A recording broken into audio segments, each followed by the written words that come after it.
في شابتر 2 بيتكلم على recall to life أو العودة أو رجوع الحياة مرة تانية.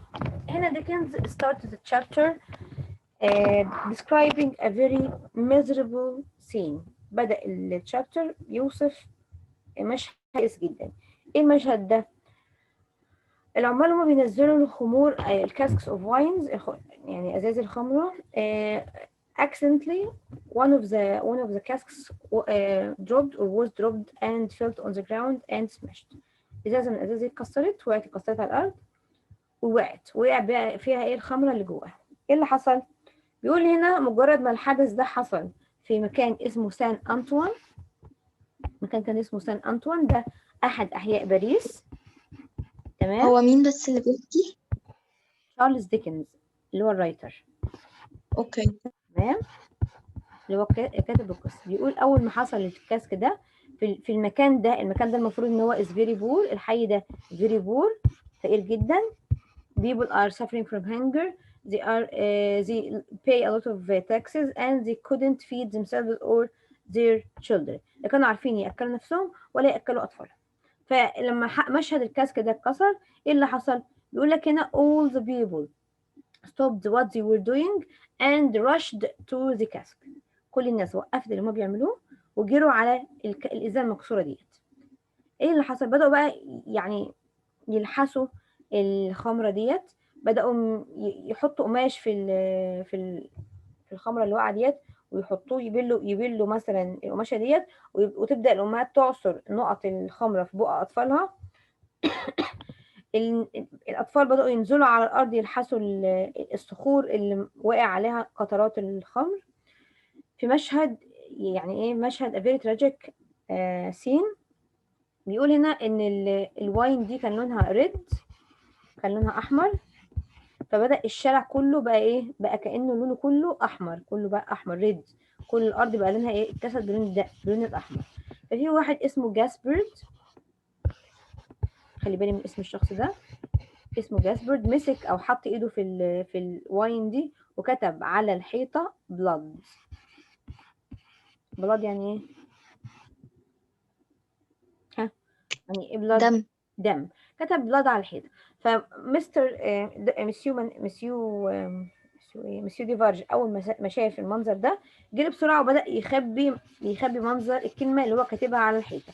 ما كانش عايز حد يعرف باللي هيحصل بعد كده، او باللي كانوا ايه مخططين يعملوه اللي هو ايه الريفولوشن او الثوره. تمام كده. طيب بعد ما المشهد السيء ده حصل، مسيو ديفارج دخل بقى المحل بتاعه. كان عارف ان هم هيبدلوا له الازازه ديت او يجيبوا له ازازه مكانها.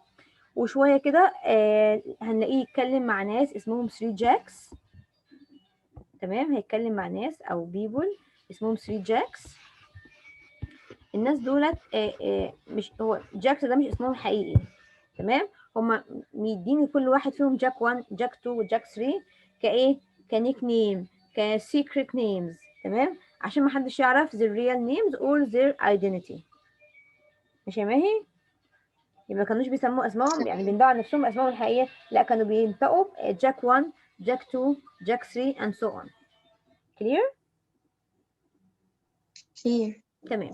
طيب وهو while he was talking with the jacks هنلاقي مدام ديفارج بقى، مدام ديفارج اللي هي زوجته موجوده في الايه في الشوب او في المحل، وبدات تعمل له صوت كده او تكح له كده مثلا كده عشان يبدا يعرفها بالجاكس. الثري جاكس دول هيبدا يعرفهم، بس برضو ايه جاك 1 جاك 2 جاك 3 مش هيقول اسمائهم الحقيقيه. تمام. شويه كده مستر لوري هيجي هو ولوسي in order to meet مسيو ديفارج. هيجي عشان يقابل مسيو ديفارج. مسيو ديفارج ده اصلا مين؟ ده السيرفنت، ده الخادم اللي مخلي دكتور مانيت عنده، اللي عنده دكتور مانيت وسايبه عنده فين؟ في الجارد بتاعته او في الصندره في اوضه علويه. يعني هو سايبه ايه مقعده في اوضه علويه. طيب مجرد ما يوصلوا بقى هيبداوا يعرفوا بقى، يعني لوسي ومستر لوري هيعرفوا نفسهم لمسيو ديفارج، ومسيو ديفارج هياخدهم يوديهم لاوضه مستر دكتور مانيت. بيقول هنا ان الاوضه اللي هو دكتور مانيت موجود فيها is locked. locked يعني ايه؟ مقفولة تمام. فلما مستر لوري يلاقي الأوضة مقفولة فهيستغرب، فيقول له أنت قافل عليه ليه؟ هيقول له مسيو ديفارج هيقول له هو لو الأوضة ما اتقفلتش هو هيبقى حاسس بعدم الأمان، لأن هو طبعا اتعود إن هو يبقى طول الفترة دي في السجن قافلين عليه بالمفتاح، فهو عمل إيه نفس الحركة. طيب دي حاجة. تاني حاجة إن مسيو ديفارج هياخد الثري جاكس يخليهم يبصوا أو يتفرجوا أو يشاهدوا دكتور منيت. تمام. he will take him to have a look at دكتور منيت. طبعا مستر لوري برضه هيتضايق من الحركة دي، يقول له you make a show out of him، يعني انت بتستعرضه مثلا. فمستر لوري قال له ميس ما سمعتش آخر حتة النت بيقطع. بقول ان مسيو ديفارج خد الثري جاكس يخليهم يتفرجوا على حالة دكتور منيت. فمستر هما لوري مين أصلا بقى الثري جاكس؟ الثري جاكس دول يا حبيبتي قلنا دول الثوار، الناس اللي هيعملوا الثورة بعد كده، تمام. أصحاب مسيو ديفارج. هما مش اسمهم الحقيقي جاكس، ده هما جاكس ده نيك نيم، اسم كده مستعار. تمام. فولس نيم. طيب بعد كده هيخليهم يتفرجوا على دكتور منيت، وبعدين ايه اللي يحصل؟ مستر لوري هيتضايق، فيقول له انت بتخليهم يتفرجوا عليه ليه؟ انت بتستعرضه مثلا ولا ايه؟ فقال له لا، ده انا ده عشان هم ايه يعرفوا هم الفرنساويين عملوا ايه في الراجل ده. تمام. ده الشابتر الاول، شابتر نمبر 2. let's start reading.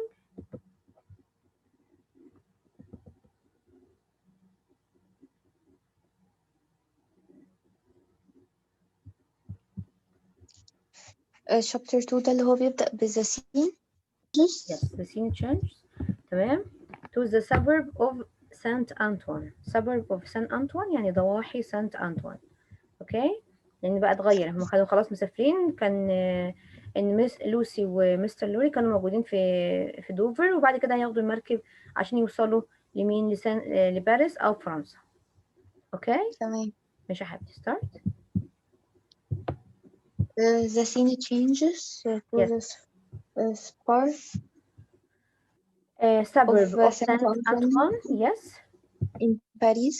In Paris. Saint Antoine was a poor section Yes. of Paris. It was filled with hunger, poverty, sickness, and misery. Yes. And because of it, rushed people were filled with hatred towards the wealthy and the noble classes. يعني بيقول بسبب الكلام ده او بسبب الفقر ده بدأوا يكرهوا الايه النوبل كلاسز او الطبقات الغنيه.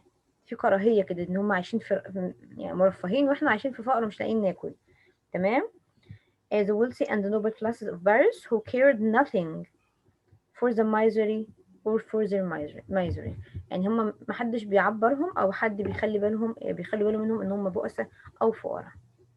and so go on. And so it was the Saint Antoine was rapidly becoming a center of unrest, which would soon explode in the French Revolution. يعني هو بسرعة بيقولك إن عاجلا أو آجلا إن الثورة ديت هتقوم أو هتندلع، وبالتالي البلد ديت أو الجزء ده هينفجر بالثورة، أو هيحصل إن هم الناس هتبدأ تاخد حقها بإن هم يعملوا ثورة أو revolution.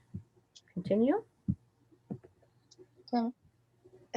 It was in a narrow Saint Antoine street one day that a large cask of wine was dropped from a cart and shattered on the rough stones outside.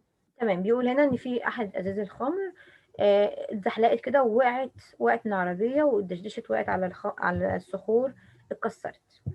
outside a wine shop، بره الواين شوب ده قلنا بتاع مسيو ديفارج. مسيو ديفارج اللي هو الخادم بتاع دكتور مانيت، اللي هو دلوقتي سايبه عنده في المحل بتاعه او في المكان بتاعه. يعني هو صاحب المحل؟ هو صاحب المكان. اوكي. تمام. yes. All the people on the street stopped what they were doing and ran over and drank the wine. تمام. كلهم بقى احنا قلنا ان هم كلهم هيوقفوا اللي بيعملوه وهيجروا بسرعة عشان ايه؟ يشربوا من الواين او من الخمرة ديت. تمام. لان هم احنا قلنا ان هم ايه؟ they are hungry all the time and they are so poor. هم فقراء وفي نفس الوقت بور جعانين. تمام. تمام. stop what you're doing to drink عشان يشربوا أي نقطة يعني تعتبر بالنسبة لهم يعني نعمة. يس. إيه بقى هيبدأ ديكنز يوصف المشهد، يقول لنا some knelt down، الناس ركعت على رجليها عشان تاخد بعض النقط. putting their hands together، بيحطوا ايدهم جنب بعض. and sipped every drop they could find، يبدأوا يعني ينحسوا أو يرتشفوا أي نقطة ممكن يلاقوها. others licked the wine from the stones، ناس تانيين مسكوا الستونز اللي هي الحجارة اللي وقع عليها نقطة الخمرة وبدأوا يلحسوا الحجارة دي. mothers dipped rags into the wine and squeezed drops into their children's mouths، الأمهات مسكت قطع قماش مقطعة وبدأت تحطها في الواين دي وتبدأ تعصرها في بق أطفالها الصغيرين. children built little mud walls to trap bottles of wine and drank mixture of wine and mud. الأطفال بدأوا بيعملوا كده زي ما يكونوا يحوطوا على الخمرة ديت ويبدأوا يشربوا الخمرة اللي مختلطة بالمد أو بالطين. To these people living in hunger, poverty and misery, the wine was like a blessing from heaven. بالنسبة لهم ناس عايشة في الفقر والجوع والبؤس، نقط الخمرة دي كانت بالنسبة لهم مثابة الجنة أو النعيم يعني. clear؟ تمام. طيب هيبدأ بقى يتنقل من المشهد المأساوي ده للمشهد جوه لا الأول التعليق بتاع جاسبرد بقى هيبدأ يحط إيده على الخمر ويبدأ يكتب كلمة بلاد. جاسبرد ده اللي هو أحد الناس اللي في الشارع. تمام. هيكتب كلمة بلاد. تمام. continue.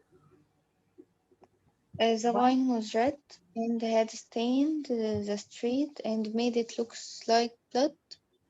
blood stained يعني نقط الخمرة خلت الشارع كأنه شبه نقط الدم اللي مبهدلة الشارع يعني. it has stained many hands. too. يعني ايديهم كانت معكوكة خمرة بس لونها زي لون الدم كما لو كان دم. a tall man dipped his finger in the muddy wine.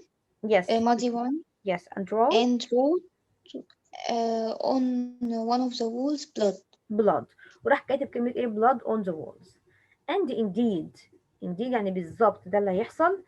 it wouldn't be long before blood would flow in these very streets. يعني مش هتعدي فترة طويلة إلا إن الشوارع بتاعت باريس ديت هتكون فعلا كلها دم وكلها كلها مأساة بسبب الثورة اللي هم هيعملوها. هم طبعا هيموتوا مين؟ هيموتوا النوبلز أو الأرستقراطس اللي هم الناس الأغنياء. إيه اللي هيحصل بعد كده؟ continue. Across the street there was the wine shop. Yes. which was better than most others in appearance and degree. يعني كان المستوى بتاع المحل ده أفضل من الناس كتير سواء في المظهر أو سواء في الدرجة الحالة المادية يعني. the owner of the wine shop Ernest Devarge who was watching the people struggle from the wine. for the wine. It was not It's not my fault. يعني هو شايف الناس وهي بتجري عشان تاخد أي نقطة خمر فهو بيقول it's not my fault. ده مش غلطي. the people from the market did it. let them bring another. تمام. هو اللي قال الكلام ده ان هو الناس اللي بيجيبوا له الحاجه هم اللي وقعوها. ده مش غلطته هو، هم اللي غلطوا، هم اللي وقعوا الكاسك او البروكن كاسك اوف واين. فبالتالي they will bring another، هيجيبوا واحده مكانها او بدلها. He happened to see the tall man Gaspard writing the word blood on the wall. تمام. He ran to him and called him not to do so. ما to do so يعني انت مجنون. انت مجنون ازاي تعمل حاجه زي كده؟ بلاد الوقت يعني كانه يعني هو بيقول له انت بتعمل انت عايز تعرفهم ان احنا هنعمل ثوره؟ انت اتجننت. تمام.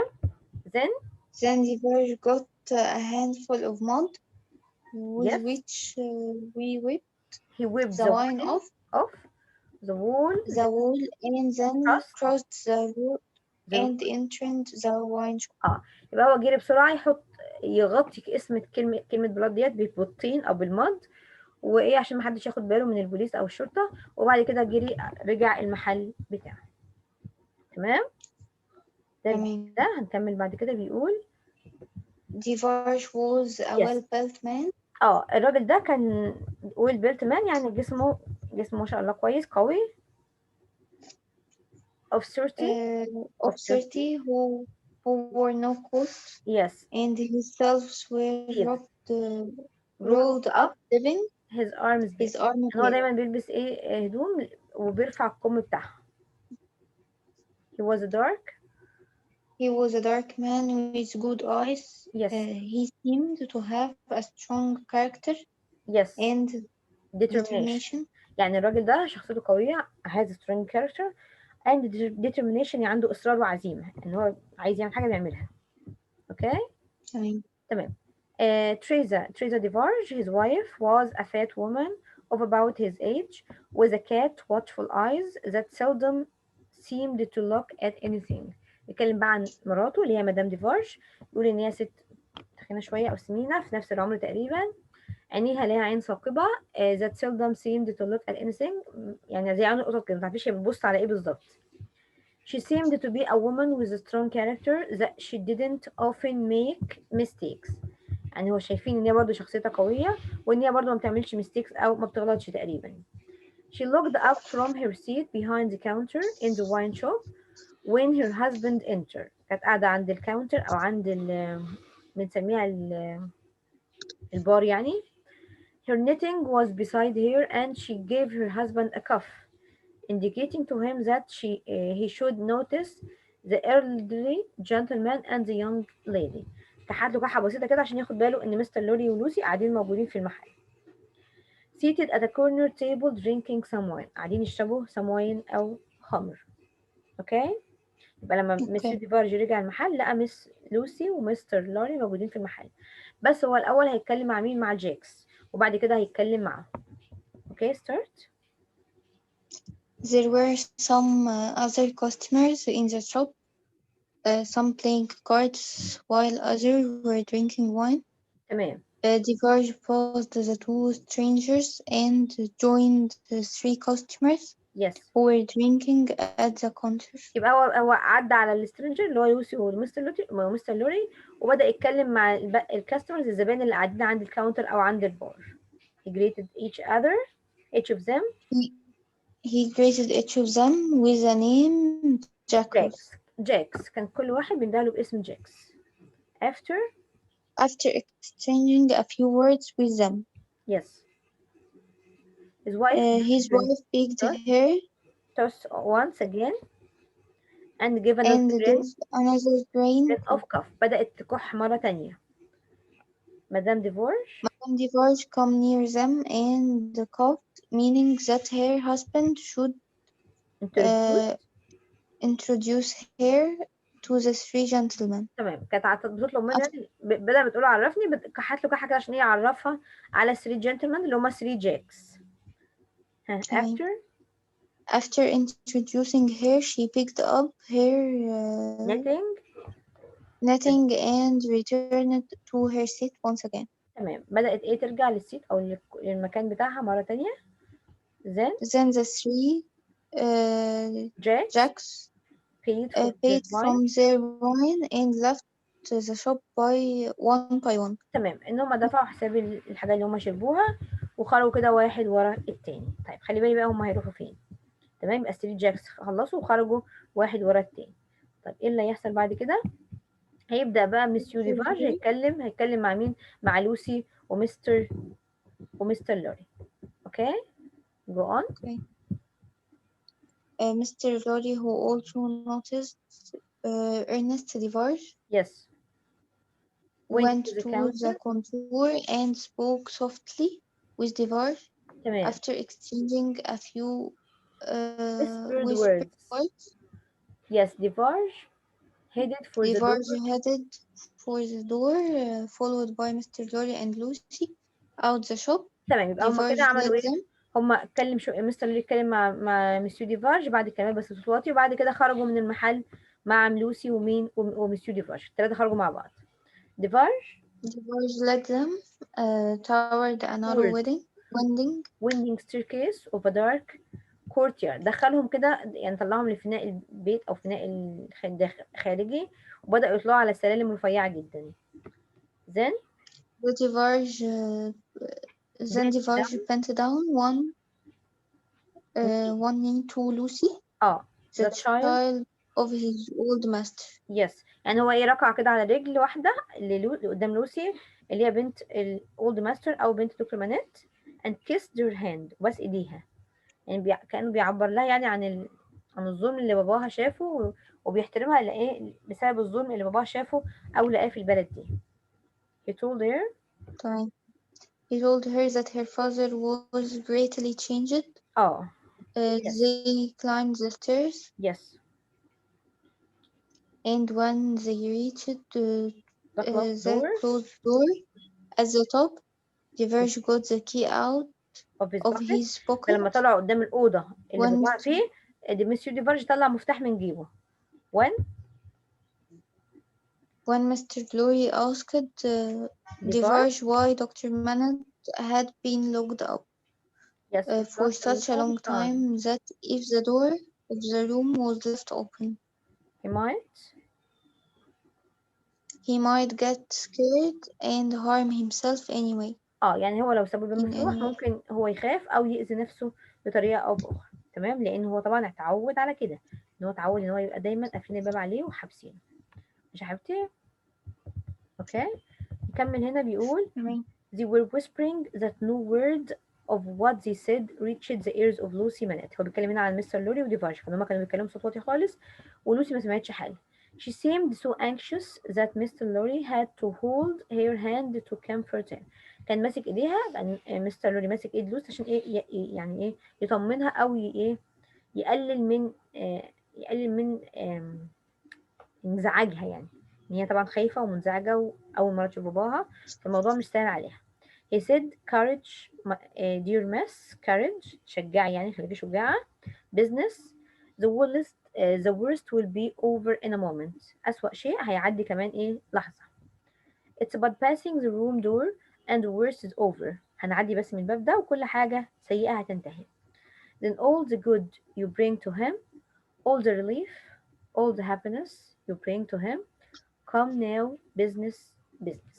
لا تعالي انت طبعا جايه هنا عشان تديله السعاده وتديله الراحه اللي هو افتقدها طول الفتره اللي فاتت دي. ماشي ماي؟ continue. ماشي يا حبيبتي. Around the corner, they saw the three men who were talking to Diverge in the window. وهم بيتكلموا لقوا الثري مانز موجودين برضو قاعدين يبصوا على دكتور مانيت من الحيطه في خروم كده في الحيطه قاعدين يبصوا عليه. they were looking at دكتور مانيت كانوا قاعدين يبصوا عليه من الثقوب في الحيطه عشان يشوفوا الراجل ده حصل له ايه بعد ما قضى الفتره دي كلها في السجن ظلم. تمام. looking through some cracks in the wall. cracks in the wall يعني ايه بعد الفتحات في الحيطه كده او شكوك في الحيطه كانوا بيبصوا عليه منها. Diverge sent them down where Mr. Lorry asked Diverge if he was making a show of Dr. Manette. Yes. يعني بيقولوا انت بتستعرضه يعني انت عايز جايب الناس يتفرجوا عليه يعني. تمام. Diverge said that he only showed him chosen few اللي هم ذا جاكس. يعني هو بيقول انا مش بفرج اي حد عليه انا بفرج بس الجاكس دول ناس شجاعه زيي وناس ايه لازم يشوفوا ده عشان هيفيدهم بعد كده. brave man like himself.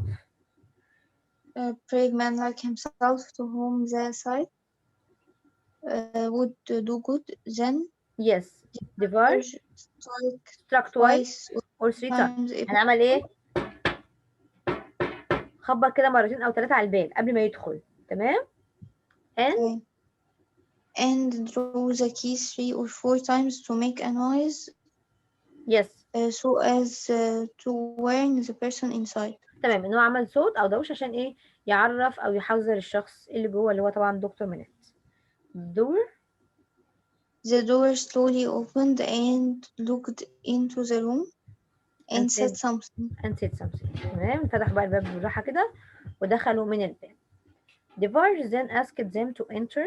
Mr. Lorry got his arm around Lucy's hand and held her because he felt that she was thinking.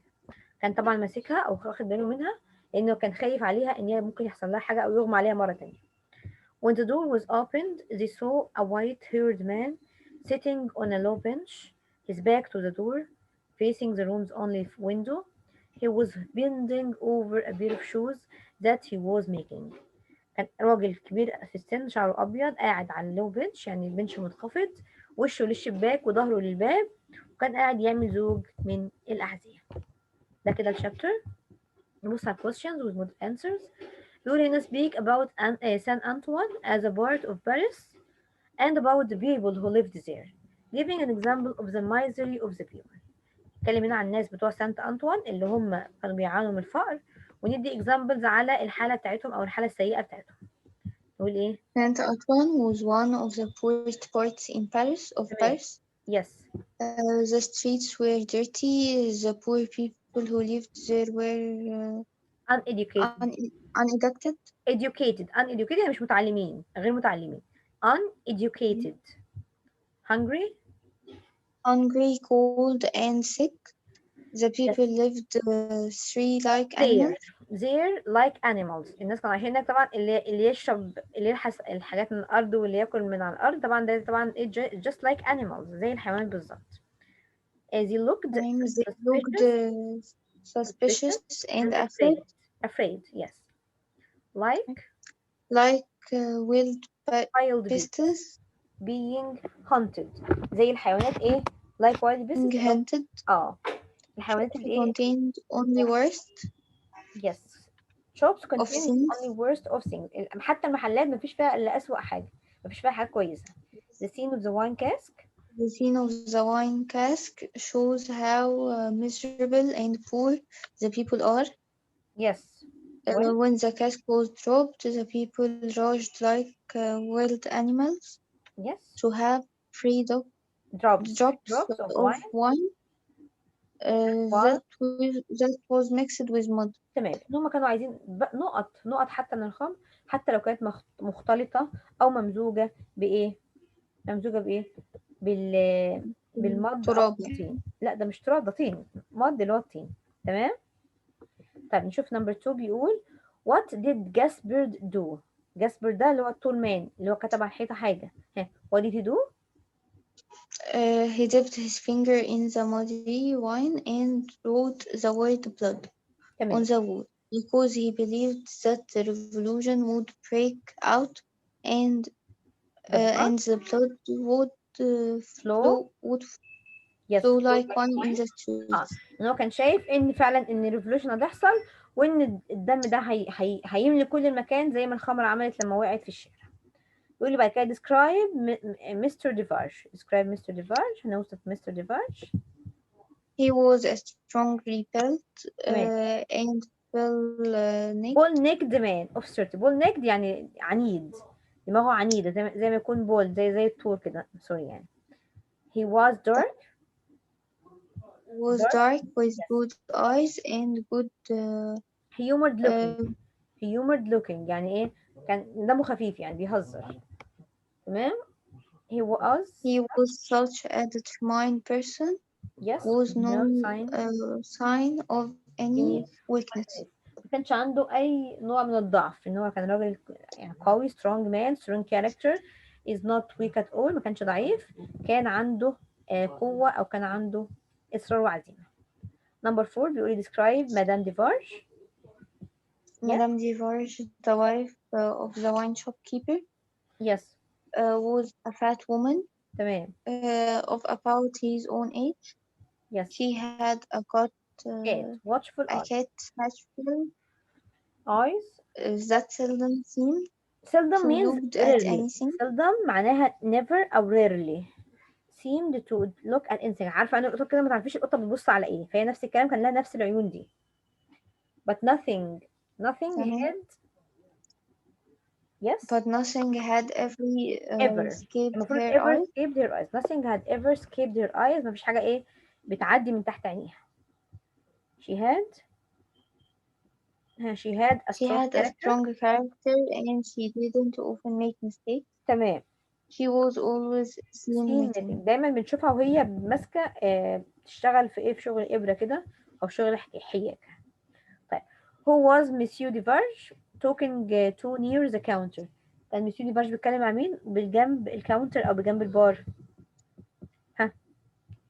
He was talking to 3 customers. He directed them to the 5th floor to Yes. see the chamber chamber اللي هي room. furnished furnished bachelor fashion. تمام. عندي بعد كده بيقول how did Madame Defarge remind her husband to introduce the 3 jacks؟ ازاي فكرت ان هو يعرف ال 3 jacks؟ عملت ايه؟ To remind her husband to introduce the 3 jacks. Yes, Madame Defarge. Madame Defarge put her toothpick, Yes. made a gentle move in her seat, and get grain of coffee. A grain of coffee يعني بدأت ايه تكح كحة كده ايه كحة بسيطة. طيب بيقول لي هنا number 7 who were the 2 strangers؟ just a second. number 6 who were the 2 strangers in the wine shop؟ مين كان ال strangers؟ yes. They were Mr. Lorry and Lucy Manet, تمام. who had come to remove Dr. Manet out of Paris and take him to England. تمام. Why did Lucy go to Saint Antoine with Mr. Lorry؟ Saint Antoine اللي هو المكان اللي فيه الواين شوب واللي فيه مسيو ديفارج. ليه راح المكان ده أو ليه راح المكان ده؟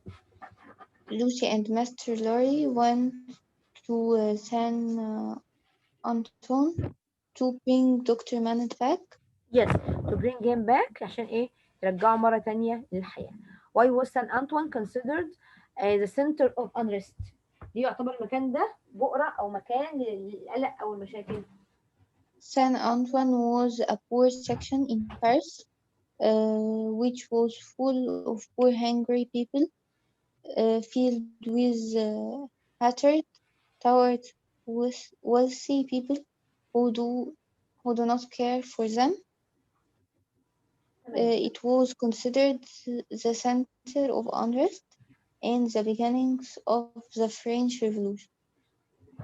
تمام. يبقى انا بقول هنا ان هو المكان ده فقير جدا، الناس فيه فقراء بيعانوا من الفقر، وكان يعتبر مركز للكراهيه، والناس كانوا بيكرهوا بعض او بيكرهوا الاغنياء فيه لان هم ما كانوش بيصرفوا عليهم او بيدوهم حقهم. وده طبعا مركز او هيعتبر بؤره او هيبقى سنتر او منتصف ايه الثوره او المركز اللي هتطلع منه الثوره. What is the significance of the cask wine seen giving full description of it؟ يعني أهمية البروكن كاسك، أهمية الكاسك ده. One day a cask of wine dropped and smashed in the street. People stopped what they were doing تمام. and ran to drink wine from the ground. تمام. Some knelt down, scooped their hands together and sipped every drop they could. تمام. بدأوا يعملوا إيه؟ Yes. Others licked the wine from the stones. تمام. Mothers dipped rags اللي هي إيه some cloths into wine and skewed them into the children's mouth. تمام. بدأوا يعصروها، يعني يحطوا القماش في الواين ويعصروها ويحطوها في بق الأطفال. It represents the daily struggle of the poor people of Saint Antoine. Yes. Antoine provide food or drinks. ليه بقى؟ يعني بيقولك ان المنظر ده او المشهد ده بيوضح لك ان ازاي الناس بتعاني او بتكافح او بتناضل من اجل الاكل او من اجل ايه الشرب، سواء ايه اكل بسيط، حتى الاكل البسيط او الشرب البسيط. طبعا they don't have money to bring food so they are hungry all the time، او كانوا ايه جوعانين طول الوقت. What was the Defarge's reaction to the smashed cask of wine؟ كان رد فعله ايه؟ When the cask of wine smashed in the street, Defarge stood quietly watching the mad crowd, knowing that the people from the market will send him another one because it is their mistake. ان هو كان قاعد يتفرج على الناس اللي هو شايف ان هم ناس مجنونه، ان هم يعملوا حركه زي ديت، ان هم كده مجنونين. ليه؟ لان طبعا ده مش صحي، ده كده بيعرض حياتهم للخطر اكتر، وكان عارف او كان مطمن ان الناس اللي جابوا له الازايز دي هيجيبوا له ازازه ثانيه مكان اللي اتكسرت، لان هي كان خطأهم هو مش خطأه هو، كان خطأ الناس اللي بينزلوا الحاجه. What is the significance of the wine stain؟ ايه اهميه الواين ستين؟ There were wine red stains wine all stain. over the street, تمام. which foreshadowed the foreshadowed. coming of the bloody revolution. foreshadowed يعني ايه؟ يعني بيقول لك ان النقط ديت بتعكس بعد كده ان شاء الله اللي هيحصل من blood revolution او الثوره الدمويه، ان هم هيموتوا ناس كتيره وهيبقى الشارع ده كله فعلا مليان دم، مليان دم الناس اللي هم ايه هيموتوا. بيقول هنا this is our man comment.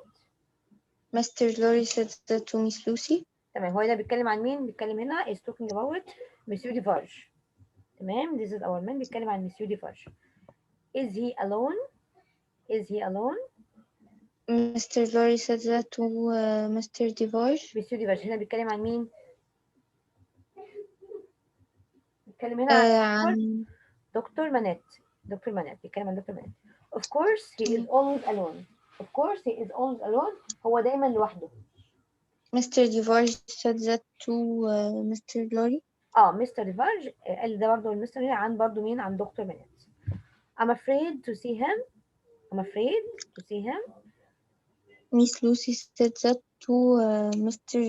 Jarf and Mr. Devarge. تمام. يبقى مس لوسي هي اللي قالت كده، كانت طبعا بتتكلم عن مين؟ عن دكتور منى. عن دكتور منات او her father. كانت she was talking about her father، كانت بتتكلم عن باباها. تمام يا ماهي؟ تمام. clear. طيب الجزء ده فيه اي مشكله او فيها اي حاجه مش مفهومه؟ لا تمام.